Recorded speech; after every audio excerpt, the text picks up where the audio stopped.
বাড়িতে থাকা কয়েক পিস সলিড পিস চিকেন দিয়ে বানিয়ে নিলাম চিকেন ঘুগনি।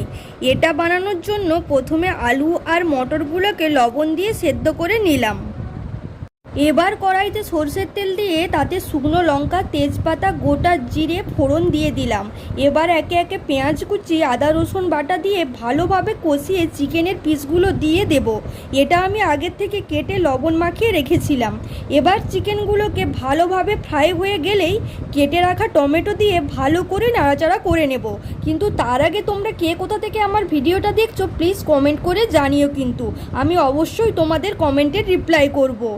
বেটে রাখা মশলা ধনে, জিরে, শুকনো লঙ্কা, হলুদ গুঁড়ো দিয়ে ভালো করে মশলাটা কষিয়ে নিয়ে সেদ্ধ করে রাখা আলু আর মটরটা দিয়ে ভালো করে কষিয়ে ওপর থেকে চেরা কাঁচা লঙ্কা দিয়ে গরম জল দিয়ে ফুটিয়ে অল্প চিনি দিয়ে নামিয়ে নিলেই রেডি আমাদের চিকেন।